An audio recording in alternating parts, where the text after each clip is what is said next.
Welcome back, everybody. Hope you enjoyed the quick break. And it's time now for our fifth and final panel discussion, which is called Harnessing Digital and Data.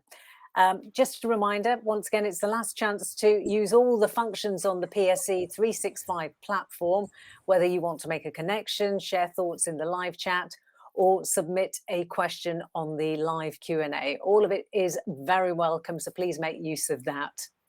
Now, back to our discussion, and with more than 230 councils in the country declaring a climate emergency with the increasing pressure to reach net zero targets, what role does digital and data have, especially when tackling decarbonisation using a whole building approach? Well, smart buildings and the internet play a role in the process to go green. Extracting data and deploying innovative technologies is also crucial in measuring the progress of improving public services. So let's talk a little bit about this with our panelists who are going to help me navigate this topic. And they are Alex Wells, who's Climate Emergency Project Support Officer at Cheltenham Borough Council. We have Christine St. John Cox, who's the business lead for decarbonising complex sites at Energy Systems Catapult. We have Vicky Dunn, who's the energy manager for Greater Lincolnshire. And we also have Ashley McCarry, who's the Vice President of Energy and ESG Brightly. So welcome to you all, ladies. Lovely to have you with us this afternoon. And looking forward to hearing what you're going to say. We will also take your questions, audience, if you have any. So as always, please use the live Q&A session. So let's start with our discussion. We'll go straight to Christine. And Christine, how will better data and information improve our knowledge? Well, that's a good question, isn't it? Well, all information improves our knowledge, but I guess that the question is, what is better data, isn't it? And Yes. and how will it help us? And better data gives us better insight, better analytical powers, and better knowledge of what's actually happening. And I suppose I'd like to just start with a question about what is data, and we need to be careful when we talk about data. It can cover all sorts of different things. So in this perspective, we're talking about energy data, cost data, benchmark data, all sorts of information that would help us evaluate, where we are going with decarbonisation and what that looks like. And it's got to be cut in multiple different ways, hasn't it? So that multiple different stakeholders can hear and see and understand what's going on. And it's only by having that data that means that all stakeholders and people that are involved can be more informed. It's not just about keeping that data, but it's about sharing it with a lot of people. Okay, thank you. Alex, explain the details of your PSDS project. And in fact, can you tell us what it was about and, how it's going? Okay, yeah, sure. So Cheltenham is an area with like one of the largest conservation areas in Europe. So we obviously have a number of historical and large buildings under our control. So our project was to really understand what energy and gas we were using in those buildings and to try and manage it better. So not just for ourselves, but also for our customers. So we have installed over 200 sub-meters and main half-hourly meters in 8 large buildings, including a leisure centre, a stadium, town hall, our pump rooms, our museum, the depot, and our offices, our own offices.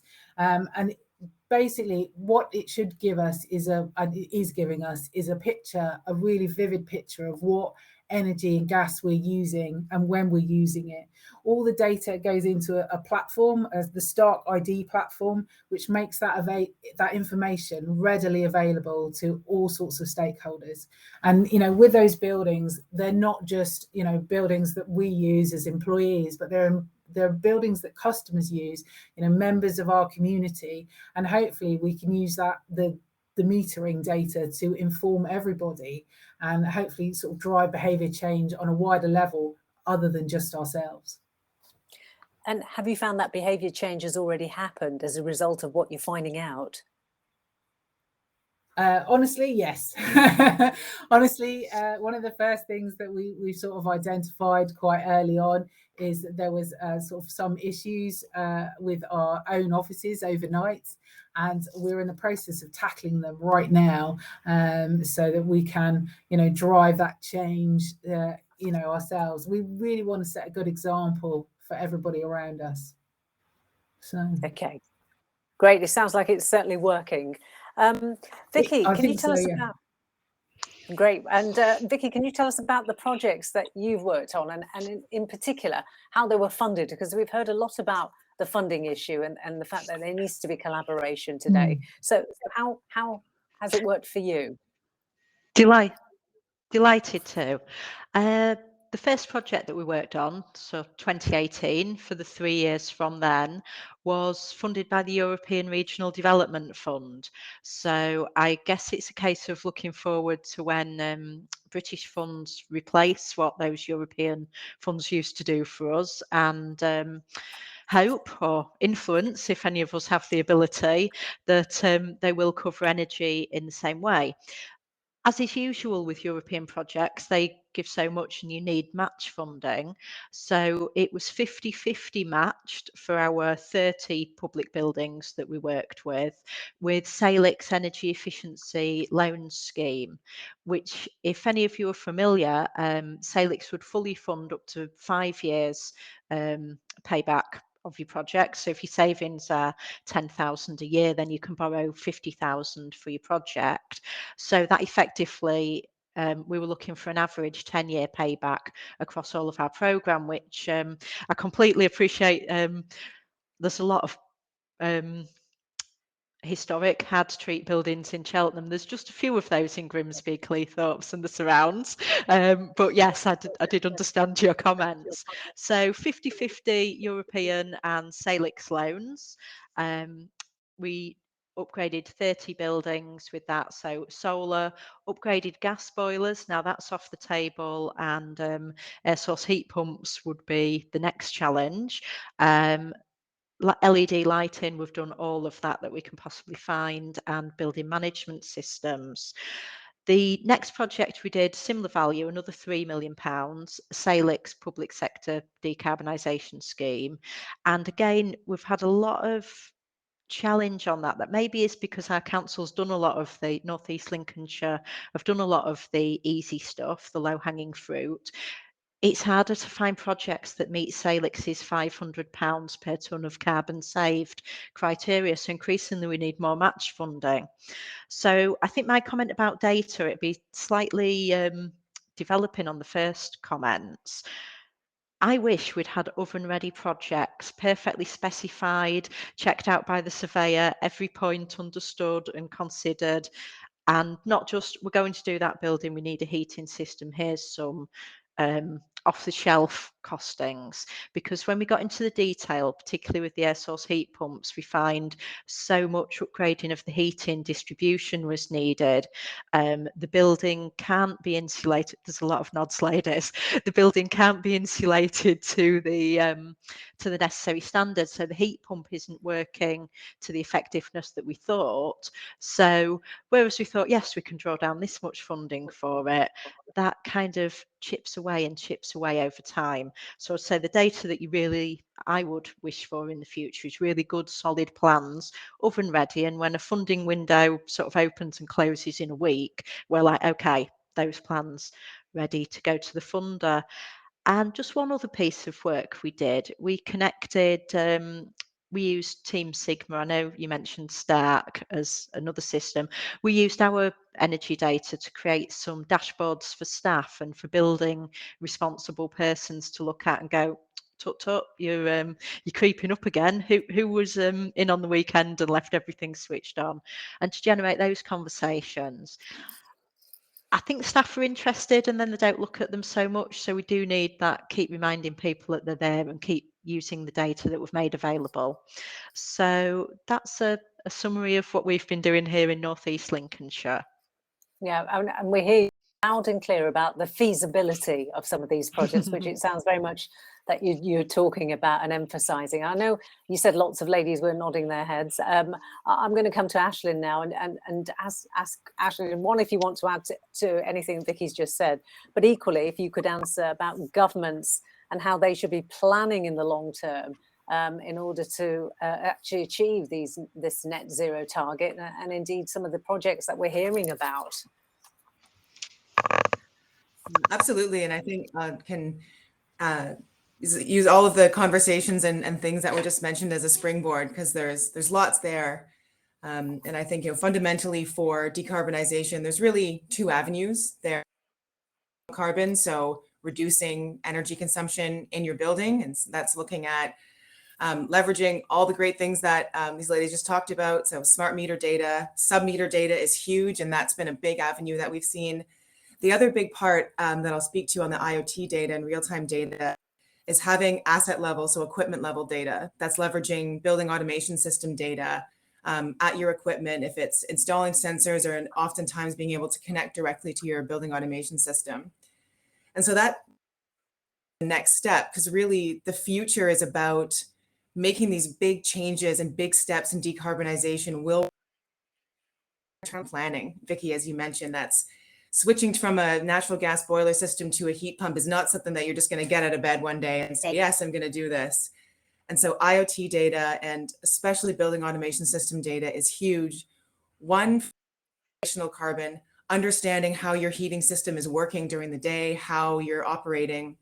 And then two, having that data trended so that when you're going to replace your system, you know how the building is actually working, what types of heating loads you're looking at. There are a lot of these buildings that are vintage, if they're 60s, 70s, before that, were built with different systems, different goals in mind. Uses have changed, operations have changed, things have changed, and so we're far beyond the thinking of like for like replacement. We're looking at what is the future, what are these big changes and stepwise upgrades that we're going to need to really reach.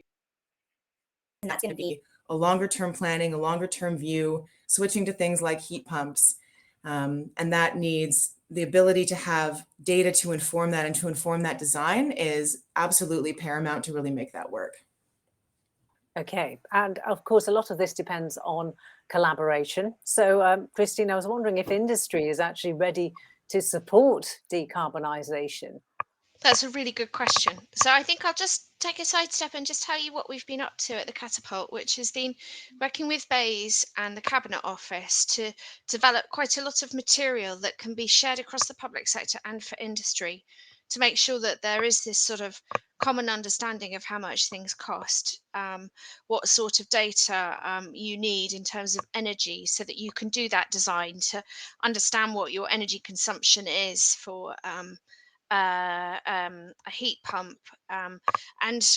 So what we've been doing over the last 3 years is putting together a portfolio of tools, templates, guidance material that is captured against 42 campus style sites, public sector sites. We've got things like half-hourly data profiles. We're about to publish, we've got 1,600 meters in, sub-meters. We've been collecting data. We're going to have 24-hour half-hourly data profiles that people can use to do some of this understanding of, what am I going to design? What have I actually got to do? We've got recommendations about how to deal with some of the issues around the incorporation of a heat pump instead of a CHP or a gas boiler, and the changes in temperature for the heat network, and what you might do with your building fabric and how you might control that better. So there's a whole plethora of material which is available if you just go to the ESE website. And I think what I wanted to say back to the question about industry is that actually that's been put together with industry. So the consultants out there, we've been working with 9 of the large consultancies on this. They've all contributed. We've had small consultancies working as well, but a whole body of industry has been working on putting this together so that it's there and it's available for everybody to use. What we also learned is that there is a massive inconsistency in industry. at the moment, and it sort of falls between where we are with best practice. We've got the design engineers with their design manuals. I'm a building services engineer by background, and those design manuals are there, and used to knowing how to put in building services. But we're moving into a sphere where energy is becoming one of the more predominant factors, and the data around energy becomes something that absolutely has to be optimized as you put the design together. And so that sort of hole needs to be filled, and so that's what we've been trying to do. And that links also to the Net Zero Playbook that OGP published just before Christmas, which also takes a public sector organisation through thinking about what they might want to do. And I really liked Vicky's statement about having oven-ready projects, because that's really important for PSDS and really important for Low Carbon Skills Fund as well, to know that you have got something ready that you could get funding for to then take forward.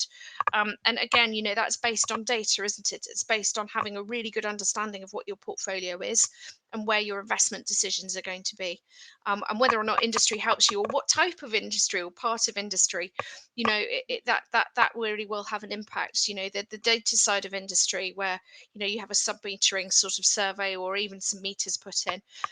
We looked at that as well, and we found extraordinary amounts of meters being installed in some places. So much data that people just didn't know what to do with. But actually, in the future, that might be okay because of the advent of AI and being able to actually, intelligently decipher it. But what we also learned is, for the moment, we just need some good data that tells us what's going on at a sort of building by building level, so that you've got that portfolio. Some activities it's great to benchmark and know and understand, but having too much, that leans on capacity and resources and skills. And again, that then links to whether or not industry is actually ready to respond to it. Well, you mentioned skills there, and Vicky, I wonder, what skills do you need in a team for a large public decarbonisation project? Because that's been one of the aspects that's come up time and time again today. There is a skill shortage, isn't there? The overall programme lead, very strong on governance and well linked into the rest of the council. So ensuring that the procurement's right, and this comes from the European funding experience, where the procurement rules are very strict. So the procurement's right, the decision making's documented. If you do run into a sticky patch, you've got everything documented, what you've been doing and why. Myself, organising the project, keeping everything together, providing the update reports and keeping the spreadsheets. Definitely get everybody on your team, especially the administrators, making pivot tables and keeping all the data together for your monthly reporting. On the technical side, there's mechanical engineer, there's an electrical guy, there's a jack of all trades, held together by the technical services manager. So they're actually dealing with the contractors and running things on site, keep the meetings updated and the communication channels really open. And I will say, for Salix, their contacts, all the ones which I've worked with over the years, have been really approachable, supportive and helpful people. So definitely form that good relationship with your funder. So a mix there of very technical skills through to soft skills and all the transferable stuff. You need it all on your team. I think that's what you call an oven-ready blueprint, really, isn't it? That's great, Vicky. Thank you. Alex, do you think your PSDS project could actually be easily replicated by others? I think so, yeah. I mean, I think, we are quite a small council, honestly. We've got quite a small team. So I did a lot of the roles that Vicky's just mentioned myself, to be honest.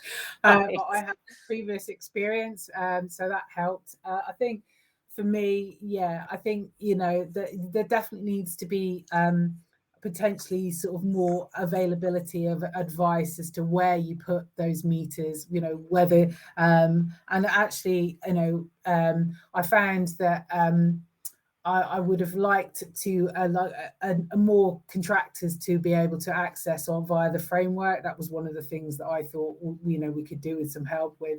But actually, yes, I think so. I think, understanding a building is about talking to people. It's about talking to stakeholders. It's about talking to the guys that look after those buildings mechanically, electronically, and making sure that you have the best possible picture of how that building gets used and how that usage is going to change as well. Because with big buildings, people change usage all the time. It's not like you kind of start out a bit like it was said earlier about, buildings, maybe set up in the years ago had one use and now they've got another. But certainly big buildings, usage changes constantly, tenants change, and the profiles of those tenants change all the time. So yeah, it's kind of understanding and being able to flex with whatever change that you have. But yes, absolutely, I think it should be something, to have the data there, like as everybody said, is absolutely invaluable, because it informs all the decisions and all the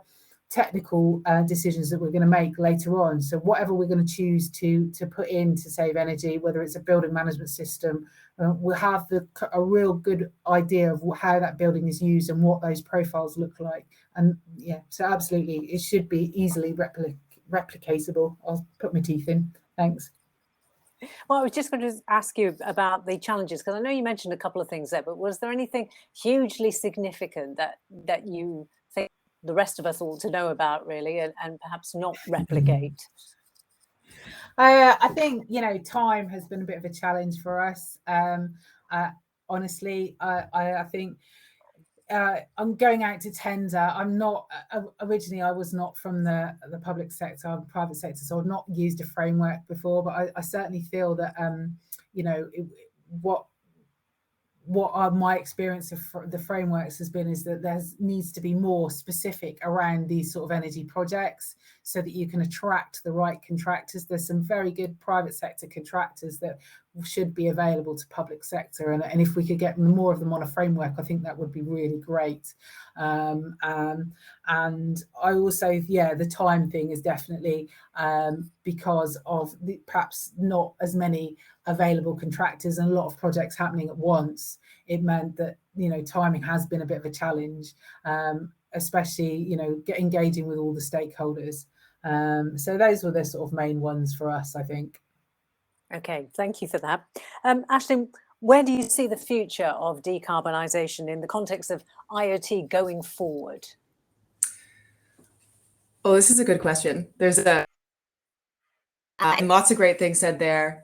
So I'll start with, I think one of the first things is about just when we're choosing our systems, and also having designed lots of sub-metering systems. I'm a mechanical and electrical engineer by trade. That in itself is quite the venture. So I definitely can understand, Alexandra, how you would run into issues and the need for really expertise there. So I think I'd say in the future, one is, we're seeing I mentioned previously that we're moving away from this like for like replacement when we're looking at system upgrades. And so the ability to be able to modulate systems, and that sounds really matter of fact, and that's something that we could say, yeah, that makes sense. But a lot of buildings were not designed to do that. You're kind of on or off, or sort of in the 90% to 100%. And so moving forward to being able to modulate, going down, turning things off. COVID has been really interesting as well. We've had a lot of buildings that are largely empty, but sort of lights are on and nobody's home. And that's sad. So planning for that, any of the upgrades that we're looking at are with that view in mind, and to be able to modulate so that we don't have this effectively energy handicap inherent to your systems. If we want to think about future, and I think there's two things there. The carbon footprint is a known entity, and so that's generally based on your 12 months of data, and then you're looking at your carbon per square foot. Where I see this going is real-time carbon. And that's actually something that's available in the UK, which is really neat. There's an API for it. And so that's looking at when you're going to use your systems, having informed decisions about what turns on and when, and what fuel sources you're going to use at what time. And so I don't think we're there yet, but I think that's where we should be planning to go, is that we're having all of these more and more. We have this increased level of data. We have the ability to look at how we're performing when they're turning on. And we can use how the grid is performing in the UK and wherever you are in the world, and use decisions for everything from your EV chargers to when you plug in your phone to when you turn on your building. So I think that's one of the big things in the future. And I mentioned EV chargers, and I think that's a really interesting avenue as well. It's pretty compelling. Lots of buildings are seeing those put in. Lots of municipalities are electrifying their fleets, and so that becomes even more important. Thankfully, now the use of two-way, actually the concept of using EVs to actually charge a building is now the barriers and the technical barriers are no longer there. So again, it comes back to having all these systems, being able to talk to each other, being able to make informed decisions based on grid intensity and when you actually need energy consumption in your building. It's very much about smart decisions, isn't it, based on the data you have, and that's coming across loud and clear. Christine, what sort of risks do you foresee for us all, really, and certainly, you know, coming up? What do we need to be aware of? Well, I guess we just need to sort of reflect on whether or not we feel comfortable that we're going to meet these targets that the nation has got, and particularly the public sector.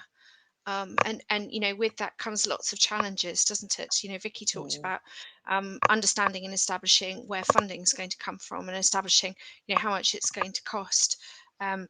We looked at, you know, how many light bulbs would it take to replace the lights in, you know, the remaining parts of the central government departments, and that's quite a lot. So you know, there are supply chain risks in understanding, you know, whether or not we can actually deliver, and the longer that we leave it, the harder it is. And the only way that we can decipher these problems is by looking at the information that we know and the data. And you know, PSTS has been a great scheme because it's given us lots of understanding of the different types of projects and how difficult it is to take them forward, what the issues are, what the risks are, and the cost burden that lays onto it. You know, some of the risks that we've seen about installing heat pumps haven't been around the costs for the heat pumps. It's been how to deal with the DNO and what additional costs that haven't been incorporated. And again, that's through sharing and understanding better information on projects, knowing what you're looking at before you get to it. And again, you know, we just talked about skills. So a risk around being able to deliver to scale, even if you are able to make sure that you've got these right decisions from the data, is to actually make sure that it's mainstreamed, that it's not just your sustainability team that's working on this, that all of your projects that are being delivered by your project managers across the board are taking into account these sorts of ideas. And again, that's through sharing better data and information about how much things will cost, how to go about it, what steps to take. So there's a great mitigation by having all of this information and being able to share it and upskill it and give general carbon literacy. But the problem is that, you know, we're limited by time. We learned, you know, how long it takes to do a project in the public sector, and it often isn't as long as you think it's going to be. You often think that it could be, you know, you can change a light bulb relatively rapidly, and that was part of the problem with PSDS with these oven ready projects. Is, you know, there's a pipeline that needs to be taken into account. So all of that needs to be managed in terms of risk, and often it's by collecting together better information. Okay, thank you for that. We are coming into our last few minutes. So I know we started off, we're talking obviously about harnessing digital and data. And I just wondered if I could ask each of you, and I think perhaps, Christine, you've already answered this, but your pick, the main advice you would give to anybody taking on a decarbonisation project, what that would be. So Vicky, let's go with you for this one first, and then we'll come to Alex and Ashlyn.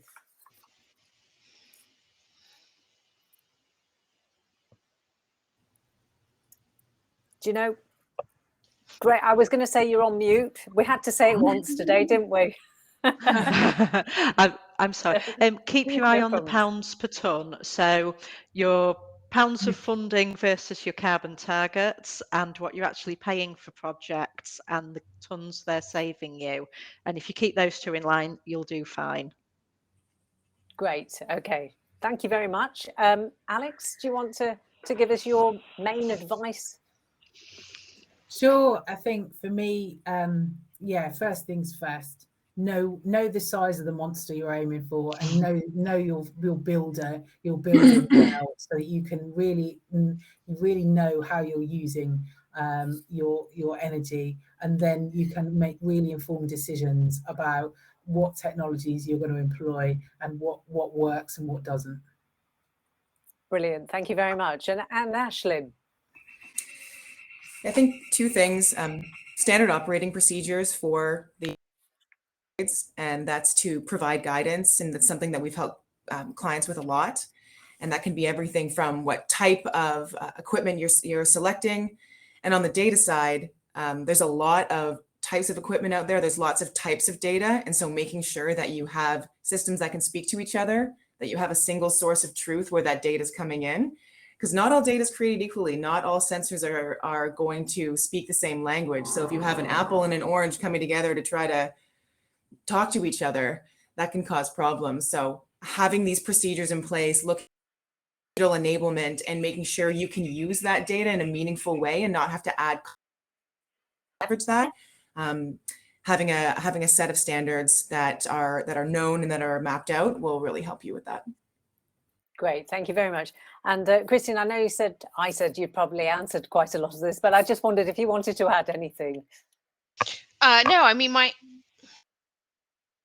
I think my final ad would probably be about, consistency. So exactly as everybody has said, getting your right benchmarks, planning, making sure that you're incorporating it into what you're doing. And as I say, there is a whole load of information that BEIS and the Cabinet Office have sponsored that's freely available for everyone to browse and have a look at and see if there's something that's useful in putting together those sort of underlying estimates to understand about how you take things forward. Great. Okay, thank you very much. Ladies, it has been great speaking to you all.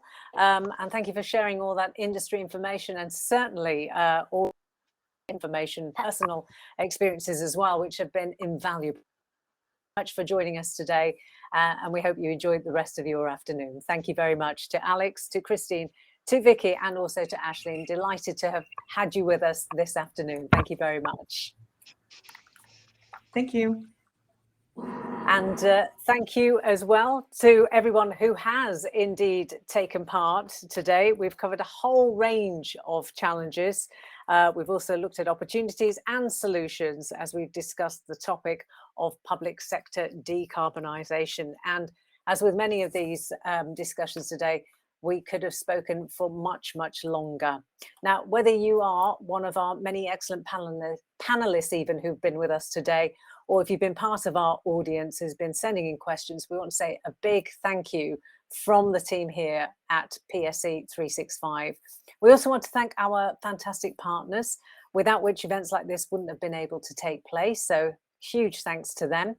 I look forward to seeing you back again for our event on procurement. That's happening on the 19th of May. Please save that date, share it with your colleagues, and we would as always love to welcome new faces to the platform. On the gamification challenge, if you are a winner, the PSC team will be in touch to discuss your prize options, so that could be exciting. And in addition to gamification, today's event was CPD certified, with 1 CPD point earned for every hour of live content watched. So I hope you've earned some of those points. Now, if you would like your CPD certificate, then email marketing@cognitivepublishing.com and they will sort that out. In the meantime, from me and everyone at PSE 365, thank you for being a great audience. Hope you enjoyed the conversations. We will look forward to seeing you again soon, and hopefully at the next event. And from all of us here, enjoy the rest of your day. And from all of us, bye-bye for now.